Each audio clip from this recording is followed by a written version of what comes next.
سے تعلق رکھنے والے لوگ بہت سارے پی ٹی آئی میں گئے، کچھ پی ایم ایل این میں گئے، کچھ دیگر جماعتوں میں گئے، بذات خود جو پی ایس پی تھی وہ بھی ایم کیو ایم سے پوری نکلی تھی اور وہ اس میں بھی لوگ چلے گئے.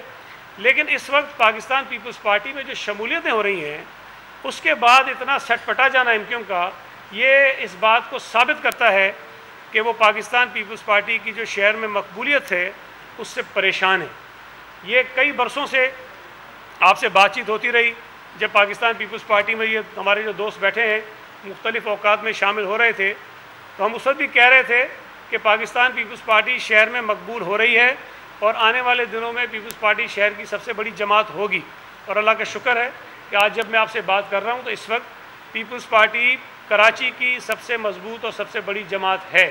اور ظاہر ہے کہ جو ہمارے پاکستان پیپلز پارٹی کے پرانے دوست احباب تھے ان کی محنتیں اور پھر اس کے بعد جو نئے دوست پارٹی میں شامل ہوئے انہوں نے اپنا کردار ادا کیا، جس کی بنا پر یہ ممکن ہوا کہ پیپلز پارٹی نے بلدیاتی الیکشن میں کراچی سے اچھے نتائج حاصل کیے. میئر کراچی ہمارا آیا، ٹاؤنز میں ہم جیتے، یو سیز بڑی تعداد میں ہمارے پاس ہیں، اور جو بلدیاتی الیکشنز جو ضمنی الیکشنز ہوئے اس میں بھی، کینٹونمنٹ بورڈ کے الیکشنز ہوئے اس میں بھی، اور قومی اور صوبائی کے جو ضمنی الیکشنز ہوئے اس میں بھی پاکستان پیپلز پارٹی نے بڑی اچھی کامیابی شہر سے حاصل کی. اور مجھے امید ہے کہ جس طرح سے دوستوں کی بڑی تعداد پیپلز پارٹی سے رجوع کر رہی ہے، پیپلز پارٹی میں شامل ہو رہی ہے، آنے والے دنوں میں پیپلز پارٹی مزید مضبوط اور مستحکم ہوگی اور قومی اور صوبائی اسمبلی کی جو سیٹیں ہیں اس میں بھی ہم بڑی جماعت کے طور پر سامنے آئیں گے.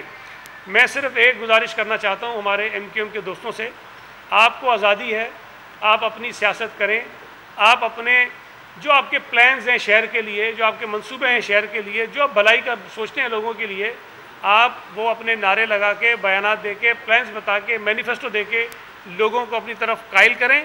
ہمیں کوئی اس پر اعتراض نہیں ہے، لیکن جو غنڈہ گردی اور بدماشی کی زبان آپ استعمال کر رہے ہیں وہ کسی طور پر بھی قابل قبول نہیں ہوگی. آپ نے تو یہ جھوٹی خبریں لگائیں کہ کسی کے گھروں پہ آپ جو ہے وہ لوٹے لٹکا رہے ہیں.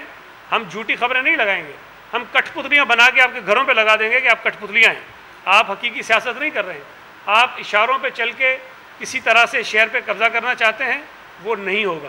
اور یہ ایک اچھی بات ہے کہ پاکستان پیپلز پارٹی نے خاص طور پہ چیئرمین بلاول بھٹو زرداری صاحب کی ویژن اور ہدایت کے مطابق صوبہ سندھ میں دیہی اور شہری کی جو تفریق تھی، جس کو بنیاد بنا کر اس صوبے کو نقصان پہنچایا جاتا تھا، اس شہر کو نقصان پہنچایا جاتا تھا، لوگوں میں لڑائیاں ہوتی تھیں، نفرتیں پیدا ہوتی تھیں، ہم نے ختم کرنے کا ایک بیڑا اٹھایا اور ان تمام دوستوں نے ہمارا ساتھ دیا. اور پیپلز پارٹی کو پورے ملک کی پارٹی ہم پہلے ہی ہیں، لیکن سندھ میں جو تفریق تھی اس کو ختم کرنے میں انہوں نے ہمارا ساتھ دیا ہے. اور انہی دوستوں کی بدولت آج پاکستان پیپلز پارٹی کراچی شہر کے ان علاقوں میں بھی کام کر رہی ہے اور بڑے جلسے اور بڑے اجتماعات کر رہی ہے جس پر پہلے کبھی ہم سوچ بھی نہیں سکتے تھے. تو میں ان تمام دوستوں کا شکریہ بھی ادا کرتا ہوں، لیکن ایم کیو ایم کے دوستوں سے گزارش کرتا ہوں کہ آپ اپنی سیاست مثبت سیاست کریں. یہ جو آپ دھمکیاں دے رہے ہیں، ڈرا رہے ہیں، خوف و راز پھیلانے کی کوشش کر رہے ہیں، یہ نہ کریں.